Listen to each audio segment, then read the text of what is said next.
ನಮಸ್ತೆ ಬಲಿಷ್ಠ ಭವ್ಯ ಭಾರತದ ಮನೆಗಳಿಗೆ ಜೀವನ್ ವಾಸ್ತು ವಾಸ್ತು ವೇದ ವಿಜ್ಞಾನ ಯೂಟ್ಯೂಬ್ ಚಾನಲ್ಗೆ ಸ್ವಾಗತ ಸುಸ್ವಾಗತ. ಕಾಮನ್ ಮಿಸ್ಟೇಕ್ಸ್ ಇನ್ ವಾಸ್ತು ಹೇಳ್ತಾ ಇರ್ತೀನಲ್ಲ, ವಾಸ್ತುವಲ್ಲಿ ಏನು ಮಿಸ್ಟೇಕ್ಸ್ ಇಲ್ಲ, ಆದರೆ ನಾವು ಅರ್ಥ ಮಾಡ್ಕೊಂಡು ಹೇಳುವಂಥದ್ದು, ಕೇಳುವಂಥದ್ದು, ಪಾಲಿಸುವಂಥದ್ದು, ಇದರಲ್ಲಿ ತಪ್ಪುಗಳಿರ್ತವೆ. ಸಾಕಷ್ಟು ಜನ ನಾನು ನೋಡ್ತಾ ಇರ್ತೀನಿ, ಬೇರೆಯವರೆಲ್ಲ ಹೇಳ್ತಾ ಇರ್ತಾರೆ, ಏನು ಗುರುಗಳೇ ಎಲ್ಲ ಸೌತ್ ಈಸ್ಟಲ್ಲಿ ನೀರೇ ಇರಬಾರ್ದಂತೆ, ಸೌತ್ ಈಸ್ಟಲ್ಲಿ ನೀರೇ ಇರಬಾರ್ದು ಅಂತ ಹೇಳ್ತಾ ಇರ್ತಾರೆ. ಸೌತ್ ಈಸ್ಟಲ್ಲಿ ನೀರು ಇತ್ತು ಅಂದರೆ ಆಕ್ಸಿಡೆಂಟ್ ಆಗ್ಬಿಡ್ತದೆ, ಮನೇಲಿ ದುಡ್ಡು ಲಾಸ್ ಆಗಿಬಿಡ್ತದೆ, ಮನೆಯವ್ರಿಗೆಲ್ಲ ಕಾಯಿಲೆ ಬಂದ್ಬಿಡುತ್ತೆ, ಈ ರೀತಿ ಎಲ್ಲ ಬಹಳ ಹೇಳ್ತಾ ಇರ್ತಾರೆ. ಹಾಗಾದ್ರೆ ಸೌತ್ ಈಸ್ಟಲ್ಲಿ ನೀರೇ ಇಡಬಾರ್ದಾ ನಾವು ಅಂತ ಕೇಳ್ತಾರೆ. ಸಿಂಪಲ್ಲಾಗಿ ಯೋಚನೆ ಮಾಡೋಣ. ಸೌತ್ ಈಸ್ಟ್ ಅಂದರೆ ಈ ಸೌತ್ ಈಸ್ಟ್ ಏನು ಬರ್ತದಲ್ಲ, ಈ ಭಾಗದಲ್ಲಿ ಸಾಧಾರಣ ಏನು ಮಾಡ್ತೀವಿ ನಾವು ಭಾರತೀಯರು ಎಲ್ಲರೂ ಕೂಡ ಸೌತ್ ಈಸ್ಟಲ್ಲೇ ಬರೋ ರೀತಿಯಲ್ಲಿ ಅಡುಗೆ ಮನೆಯನ್ನು ಮಾಡ್ಕೊಂಡಿರ್ತೀವಿ. ಅಡುಗೆ ಮನೆ ಇಲ್ಲಿ ಮಾಡ್ಕೊಂಡಾಗ ಅಡುಗೆಯನ್ನು ಮಾಡಬೇಕಾದಾಗ, ಅನ್ನವನ್ನು ಬೇಯಿಸಬೇಕಾದಾಗ, ಸಾರನ್ನು ಮಾಡಬೇಕಾದಾಗ, ಕಾಫಿಯನ್ನು ಮಾಡಬೇಕಾದಾಗ, ಯಾವುದೇ ಒಂದನ್ನು ಮಾಡಬೇಕಾದಾಗ ನಮಗೆ ಅಲ್ಲಿ ನೀರಿನ ಅವಶ್ಯಕತೆ ಇದೆಯೋ ಇಲ್ವೋ ಸಿಂಪಲ್ ಲಾಜಿಕ್ ಯೋಚನೆ ಮಾಡಿ. ನೀರು ಬೇಕೇ ಬೇಕು ತಾನೇ. ನೀರಿಲ್ಲದೆ ಅನ್ನ ಬೇಯಿಸೋಕ್ಕಾಗತ್ತಾ? ನೀರಿಲ್ಲದೆ ಸಾರು ಮಾಡೋಕ್ಕಾಗತ್ತಾ? ನೀರಿಲ್ಲದೆ ಕಾಯಿ ಪಲ್ಯ ಮಾಡೋಕ್ಕಾಗತ್ತಾ? ನೀರಿಲ್ಲದೆ ಇದನ್ನು ಮಾಡೋಕ್ಕಾಗತ್ತೆ, ಪಾಯಸ ಮಾಡೋಕ್ಕಾಗತ್ತಾ? ಏನು ಮಾಡೋಕ್ಕಾಗತ್ತೆ? ಏನೂ ಮಾಡೋಕ್ಕಾಗಲ್ಲ ಅಲ್ಲಿ. ಹಾಗಾದರೆ ನೀರಿಗೆ ಅಂತಬಿಟ್ಟು ಈಶಾನ್ಯದಲ್ಲಿ ನೀರು ಇಟ್ಬಿಟ್ಟು ಅಡುಗೆ ಮನೆಯಿಂದ ಓಡಿ ಬಂದು ನಾನು ಈಶಾನ್ಯದಲ್ಲಿ ನೀರು ತೊಗೊಂಡು ಅಲ್ಲಿ ಓಡಬೇಕಾದ್ವಾ? ಇಲ್ಲ. ವಾಸ್ತುವಲ್ಲಿ ಏನಂತ ಹೇಳುತ್ತೆ, ನಮ್ಮ ಅನುಕೂಲಕ್ಕೆ ತಕ್ಕನ ಹಾಗೆ ಯಾವುದ್ಯಾವುದನ್ನು ಎಲ್ಲೆಲ್ಲಿ ಇಟ್ಕೊಂಡು ಬಳಸ್ಕೊಳ್ಳೋ ರೀತಿಯಲ್ಲಿ ಒಂದು ವಿನ್ಯಾಸ ಮಾಡುವಂಥದ್ದು, ಡಿಸೈನ್ ಮಾಡುವಂಥದ್ದನ್ನು ವಾಸ್ತು ಅಂತ ಕರೆಯುತ್ತೆ. ಈಗೇನು ಹೇಳ್ತಾ ಇರ್ತಂದ್ರೆ ಎಲ್ಲರೂ ಅಷ್ಟೇ, ನೀರಲ್ಲಿತ್ತು ಅಂದರೆ ಹಿಂಗಾಗ್ಬಿಡುತ್ತೆ ಅಂದರೆ ಹೇಳಿದ್ನಲ್ಲ, ಏನೇನೋ ಹೇಳ್ತಾ ಇರ್ತಾರೆ. ಹೇಳಿ, ಈಗ ನೀರಿಲ್ಲದೆ ಅಡುಗೆ ಮಾಡೋಕ್ಕಾಗತ್ತಾ? ಸಾಧ್ಯನೇ ಇಲ್ಲ. ಕುಡಿಯೋ ನೀರನ್ನು ಇಲ್ಲೆಲ್ಲ ತಂದಿಡೋಕ್ಕಾಗತ್ತೆ? ನಾನು ಅಡುಗೆ ಮೇಲೆ ಬರುತ್ತೆ, ಫಿಲ್ಟರ್ ಮಾಡ್ತೀನಿ, ಅಲ್ಲಿ ಇಟ್ಕೊತೀನಿ, ಎಲ್ಲ ಮಾಡ್ತೀನಿ. ಆದರೆ ಒಂದು ಜ್ಞಾಪಕ ಇಟ್ಕೋಬೇಕು, ಏನಂತಂದರೆ ಅಗ್ನಿ ಇರೋಂಥ ಕಡೆಗೆ ಏನಾಗುತ್ತೆ ಅಂತಂದರೆ, ಅಗ್ನಿ ಇರೋ ಕಡೆಗೆ ಹೆಚ್ಚಿಗೆ ನೀರಿದ್ದಾಗ ಏನಾಗುತ್ತೆ ಅಂದರೆ ಅಗ್ನಿ ತತ್ವ ಕಡಿಮೆ ಆಗುತ್ತೆ ಅಂತಂದ್ಬಿಟ್ಟು. ಹಾಗೆ ಅಂತಂದ್ಬಿಟ್ಟು ಅಗ್ನಿ ತತ್ವ ಇರುವಂಥ ಜಾಗದಲ್ಲಿ ನೀರು ಇರಲೇಬಾರ್ದು ಅಂತ ಏನಾದ್ರು ಇದೆಯಾ? ಹಾಗಲ್ಲ. ಪ್ರತಿಯೊಂದು ಯಾವುದೂ ನಾವು ವಾಸ್ತುವಲ್ಲಿ ನೋಡಕ್ಕೆ ಹೋದಾಗ ಏನಾಗುತ್ತೆ ಅಂತಂದರೆ, ಪ್ರತಿಯೊಂದು ಭೂತಗಳಲ್ಲೂ ಬೇರೆ ಭೂತಗಳು ಇದ್ದೇ ಇರ್ತದೆ. ಅಗ್ನಿ ಅಂತಂದಾಗ ಬರೀ ಅಗ್ನಿ ಮಾತ್ರ ಇರಲ್ಲ, ಅದಕ್ಕೆ ಏರು ಇರುತ್ತೆ, ಅದಕ್ಕೆ ಸ್ಪೇಸು ಇರುತ್ತೆ, ಅದ್ರ ಜೊತೆಗೆ ಅರ್ಥು ಇರುತ್ತೆ, ಅದ್ರ ಜೊತೆಗೆ ನಮಗೆ ವಾಟರ್ ಇರುತ್ತೆ, ಎಲ್ಲನೂ ಇರುತ್ತೆ. ಒಂದರೊಳಗೆ ಒಂದು ಪಂಚಭೂತಗಳು ಒಂದರ ಒಳಗೆ ಒಂದು ಸಮ್ಮಿಳಿತ ಆಗಿರುತ್ತೆ. ಈಗ ಎಷ್ಟು ಜನ ಹೇಳ್ತಾ ಇರ್ತಲ್ಲ, ಸೊ ಹಾಗಾಗಿ ನೀವು ತಲೆ ಕೆಡಿಸ್ಕೊಡಿ. ಒಬ್ಬೊಬ್ರು ಬರ್ತಾರೆ, ಬಂದಾಗ ನಾನು ಡಿಸೈನಿಂಗ್ ಮಾಡ್ಬೇಕಾದ್ರೆ ಗುರುಗಳಲ್ಲಿ ನೀರು ಇಟ್ಕೋಬಾರ್ದಂತೆ, ನೀರು ಇಟ್ಕೊಂಡು ಹೇಳ್ತೀನಿ. ಹಂಗಾರೆ ಇಲ್ಲಿ ಇಟ್ಕೊಳ್ಳಿ, ಪ್ರತಿ ಸಲ ಓಡಾಡಿ ಬನ್ನಿ, ಅದನ್ನು ಹಂಗಲ್ಲ ಅಲ್ಲ.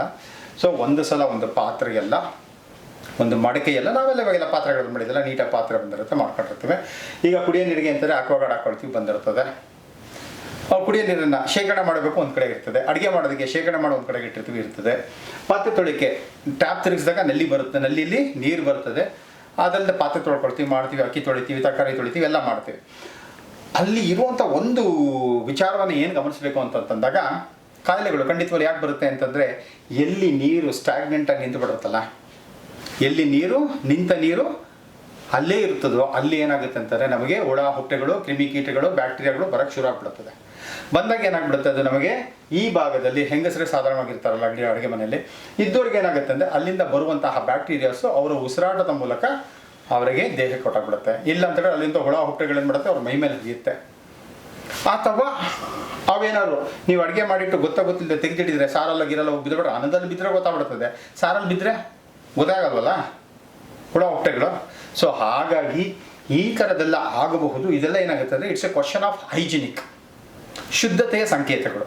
ಹಾಗಾಗಿ ಈ ಭಾಗದಲ್ಲಿ ನೀರು ಇಟ್ಕೋಬಾರ್ದು ಅಂತಂದ್ಬಿಟ್ಟು ಅಲ್ಲಿ ಕುಡಿಯೋ ನೀರು ಇಟ್ಕೊಳ್ಳೋಕ್ಕೂ ಒದ್ದಾಡಿಕೊಂಡು, ಅಡುಗೆ ಮಾಡೋ ನೀರು ಇಟ್ಕೊಳ್ಳೋಕ್ಕೂ ಒದ್ದಾಡಿಕೊಂಡು, ತೊಳೆಯೋ ನೀರು ಇಟ್ಕೊಳ್ಳೋಕ್ಕೂ ಒದ್ದಾಡಿಕೊಂಡು, ಒಬ್ಬೊಬ್ಬರು ಅಪ್ಪ ಮೈಂಡನ್ನು, ಆ ಮನಸ್ಸನ್ನು ಯಾವ ರೀತಿ ಕೆಡಿಸ್ಕೊಂಡ್ಬಿಟ್ಟಿರ್ತಾರೆ ಅಂತಂತಂದರೆ, ಅದರಿಂದ ಆ ವಾಸ್ತುವಿನಿಂದ ನಿಮಗೆ ತೊಂದರೆ ಆಗುತ್ತೋ ಬಿಡುತ್ತೋ ಗೊತ್ತಿಲ್ಲ, ಬಟ್ ನಿಮ್ಮ ಕಲುಷಿತ ಮನಸ್ಸು ಅದು ನಿಮಗೆ ತೊಂದರೆಯನ್ನು ಕೊಟ್ಟೇ ಕೊಡ್ತದೆ.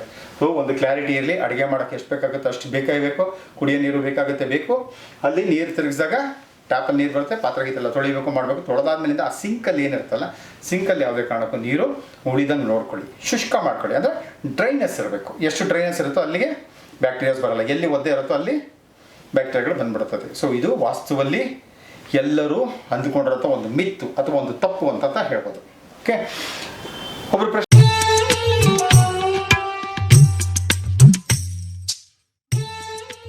ಪ್ರಶ್ನೆ ಏನು ಕೇಳ್ತಾ ಇದ್ದಾರೆ ಅಂದರೆ ಸಂಪಿನ ಪೊಸಿಷನ್ ಏನು ಅಂತ.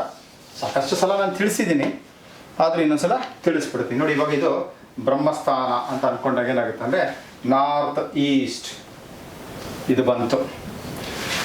ಸೊ ಏನಾಗುತ್ತೆ ಅಂದರೆ ಇದು ಈಸ್ಟ್ ತನಕನೂ ಬಂತು. ಇದರ ಮಧ್ಯೆ ಬರುವಂಥದ್ದು east of north east. So north ಮಧ್ಯದಲ್ಲಿ ಬರುವಂಥದ್ದು ನಾರ್ತ್ ಆಫ್ ನಾರ್ತ್ ಈಸ್ಟ್.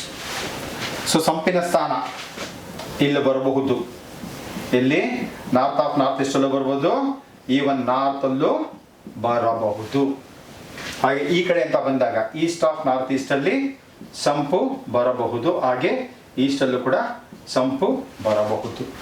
ಯಾವುದೇ ಕಾರಣಕ್ಕೂ ನಾರ್ತ್ ಈಸ್ಟಲ್ಲಿ ಸಂಪು ಬರೋಂಗಿಲ್ಲ. ಇದು ಸಂಪಿನ ಪೊಸಿಷನ್. ಸೊ ಮಾಡ್ಕೋಬೋದು ಇದನ್ನು. Okay, right. ಮತ್ತೊಂದು ವೆರಿ ಇಂಪಾರ್ಟೆಂಟ್ ಪಾಯಿಂಟ್ ನಾನು ಹೇಳೋದೇನು ಗೊತ್ತಾ, ಇಲ್ಲೇನಿರುತ್ತಲ್ಲ ಇದು ಬಂದು ನಮಗೆ ವರ್ಟಿಬ್ರಲ್ ಕಾಲಮ್, ಅಂದರೆ ನಮಗೆ ತಲೆಯಿಂದ ಹಿಡಿದು ಬೆನ್ನಿನ ಕೆಳಭಾಗದಲ್ಲಿ ಬರುತ್ತಲ್ಲ ಇಲ್ಲೂ ತನಕ ವರ್ಟಿಬಲ್ ಕಾಲಮ್ ಇರುತ್ತೆ. ಇಲ್ಲಿ ಯಾವುದೇ ಕಾರಣಕ್ಕೂ ಡ್ಯಾಮೇಜ್ ಆಗಬಾರ್ದು, ಅದು ನೋಡ್ಕೋಬೇಕು. ಸೈಟಿಗೆ ತಕ್ಕನಂಗೆ ಏನು ಮಾಡ್ತೀನೋ ಅದನ್ನ,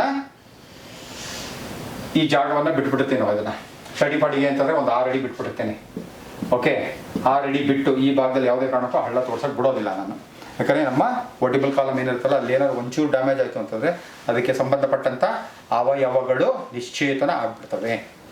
ಹಾಗಾಗಿ ಮನೆಯಲ್ಲೂ ಕೂಡ ನಿಶ್ಚೇತನ ಆಗ್ಬಿಡುತ್ತೆ. ಅದು ಆಗಬಾರ್ದು ಅನ್ನೋದಕ್ಕೋಸ್ಕರ ಈ ಭಾಗವನ್ನು ನಾನು ಈ ವರ್ಟಿಬಲ್ ಕಾಲಮ್ ಏನು ಬರ್ತದಲ್ಲ ಆ ಭಾಗದಲ್ಲಿ ಬಹಳನೇ ಇಂಪಾರ್ಟೆನ್ಸನ್ನು ಕೊಟ್ಕೊಂಡು ಡಿಸೈನ್ ಮಾಡ್ತಾ ಇರ್ತೇನೆ. ರೈಟ್.